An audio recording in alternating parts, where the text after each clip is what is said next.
Assalamualaikum and hi everyone. How are you today, class? Hopefully you are in good health. Okay, now you had already learned about chapter 1 and chapter 2, and supposed to be you are understand enough and familiar enough with those two chapters. Alright. Today I would like to continue our lesson in physics course, a new chapter which is chapter 3, momentum and impulse. Face to face is 3.5 hours. In this chapter, it will be divided into two sub-chapters, which is the first one is momentum. The first one is momentum, and the other one is conservation of momentum. Right. Under momentum and impulse, we will learn about the linear momentum only, and then the other one is impulse. Right. For the conservation of momentum, then we have the collision that happen for the objects, and then we look at to the elastic collision and inelastic collision. Alright, we go through to the first one, 3.1 momentum and impulse. Right. The learning outcomes for this subchapter is students should be able to define momentum and impulse. Okay, impulse denoted as J equals to F delta T. Okay. Linear momentum denoted as P. On the top, P has the arrow there, that means the momentum or linear momentum is vector quantity. What is momentum? The momentum is defined as the product between mass and velocity. The equation that involved, right? So the P is the momentum equals to mv. P equals to mv. What is m and what is v? M is the mass and V is for velocity. So M here is the scalar quantity, whereas the velocity is the vector quantity. That's why it has the arrow on the top of the V. SI unit for the momentum is kilogram meter second minus 1. Okay, and the direction of the momentum is always the same as the direction of velocity. Okay, now assume that we have the momentum denoted as P there. Okay, it can be resolved to two components, which is the Px, okay, along the x-axis, and the other one is Py along the y-axis. Right, and then it can be resolved for the Px and Py. The equation that involved for the Px is P cos theta. Okay, Px equals to P cos theta. Let's substitute the P equals to mv here. Okay, so it will be mv cos theta. Whereas for the y-axis or component of y, Py equals to P sin theta. And again, substitute P equals to mv, it will be mv sin theta. So we have both component of x and y for the any momentum.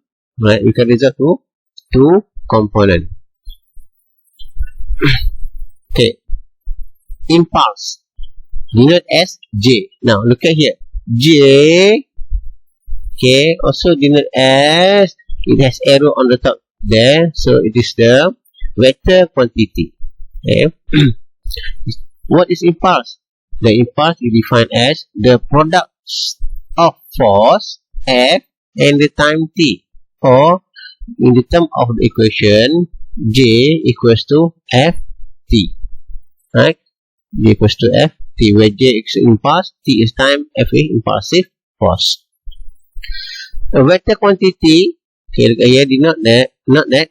The vector quantity whose direction is the same as constant force that acting on the object. Unit for the impulse is Newton second or kilogram meter second minus 1. You know that the force equals to the constant force. So we have the equation here. J equals to integrate of force over dt for the limit of or from the T1 until T2. T1 until T2. And then we have here J equals to F average times T. What is F average? F average, FAV here equals to average impulsive force that acting the object. Now, we go to the impulse momentum theorem. So, this is the theorem that involved in the impulse momentum collision of the object. Okay, for the single constant force, F, that act on an object in a short time interval. That's the impulse momentum theorem. Okay, in terms of equation, okay, the total of F equals to F, we need just S of only, dP over dt, differential of P over dt equals to constant. When we have the F equals to constant, okay, we can have the J equals to F dt and dP equals to P2 minus P1. Now our equation here, J equals to F dt, where the P2 is the final momentum, okay, whereas the P1 is the initial momentum, and F equals to impulsive force. It states that the impulse of a body equals to the change of body momentum. Okay. The component of impulse. The impulse can be resolved to three components actually, which is the along the x direction, along the y direction, and along the z direction. We have three types of component here, x, y, and z. But for our content, we will look at or consider up to the 2D correlation only for the jx and jy. Okay. When we substitute the equation FAV for x, okay, let's say here, times t equals to P2x minus P1x equals to MVx minus UX. Okay, what is component for the JY? Okay, FAV times T equals to P2y minus P1y and PVy minus UY. Right?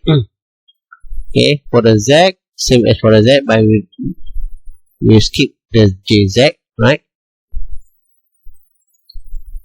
Okay, that one is for the subtopic or subchapter number 1. We'll go through to the subchapter number 2, which is the conservation of linear momentum. At the end of the chapter, students should be able to state the principle of conservation of linear momentum. Okay, now we go through. It states that the principle of conservation of linear momentum in an isolated closed system. Okay, we state here isolated closed system, the total momentum of the system is constant. Okay, so in the closed system, we can have the total F equals to 0. Okay, the total F equals to dP over dt. Just now we already learned, right? So equals to 0. So when F equals to 0, we can have the B dP equals to 0. Now P2 minus P1 also equals to 0. The final momentum minus initial momentum equals to 0. Okay, and then because of 0, so P1 equals to P2 equals to constant. When this condition is fulfilled, then we can know that the the total of Px equal to constant, and then the other one is the total of Py equals to constant. Okay. Okay, we go through class. Now we can obtain from that conservation of linear momentum. Total of initial momentum equals to total of final momentum, or in terms of the equation, the total of Pi equals to total of Pf, where Pi is the initial momentum and Pf equals to final momentum. Right? Now, for the momentum, we are looking at only the linear momentum. Okay, we have two types of collision or dimension that occur, which is the one dimension of collision. The other one is the two dimension of collision. Okay, look at here. For the one dimension of collision, example, we have object A and object B, where object A and object B collide together. They head on with object B and A. Okay, after the collision, the B move and speed of the second minus 1 to the left. Okay, let's say to the left. So the B move to the left. Okay, and the A still continue to the left. So, okay, this is the example of question that can be asked for this one dimension of collision. Okay, for the second one, for the linear momentum in two-dimensional collision, example, we have a tennis ball, okay, of mass m1 collide with the tennis ball number 2 m2, which is at in rest, and then the tennis ball of m1 here deflect to the 50 degrees here, 50 degrees to the down here. Then we can have this kind of collision is two dimension of collision. Alright, just now is one dimension of collision. The object, after collide, it move to the horizontally, either to the left or to the right. Now this one is the two dimension. The object that after collide, okay, will not move horizontally but deflect to the other direction. Alright. Now the collision itself, it has two types of collision, which is the elastic and inelastic collision. Okay. What is elastic collision? What is elastic collision?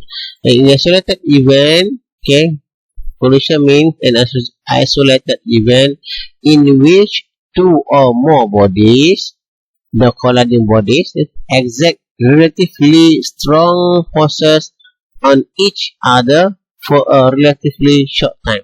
Okay, we have term here. Okay, exert relatively strong forces on each other, but a relatively short time. That means the collision happen or occur in short time only. Right? Now collision can be divided by two, which is the elastic, and the one is inelastic. Okay. The elastic collision is defined as one in which the total kinetic energy as well as total momentum of the system is the same before and after collision.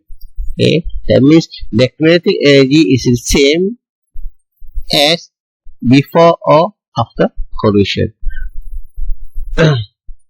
Example, head-on collision of two billiard balls. Okay, for the figure 3.3 here, we can see that before collision, okay, the billiard ball here, number 1 and number 2, okay, with the momentum of Pm1 and the U1, okay, M and 2 to U2.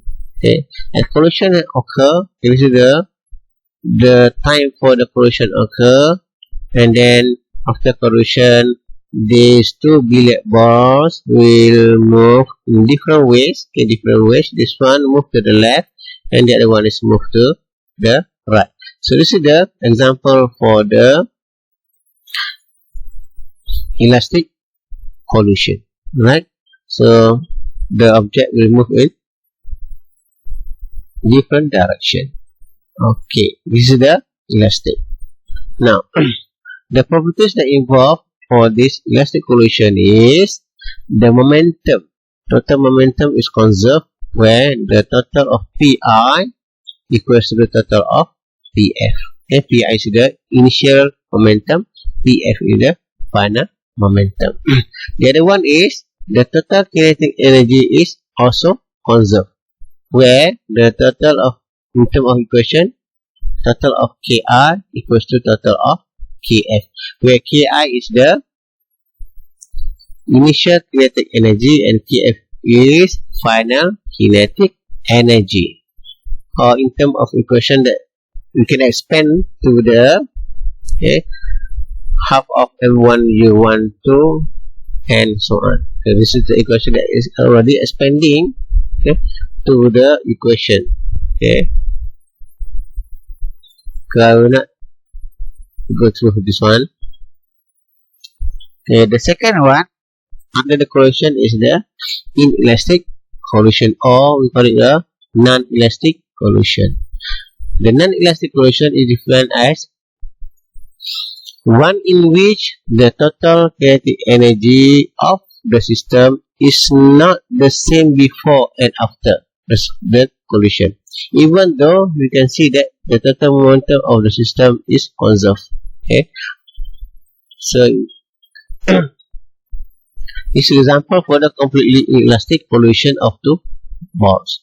Okay, before collision, right, let's say the M1 moving and M2 is stationary, and then after collision, at collision, it happened here, and then after collision, we can see that the two balls or these two objects stick together and move in one direction only. Okay, it stick together. Okay, here, say here, stick together.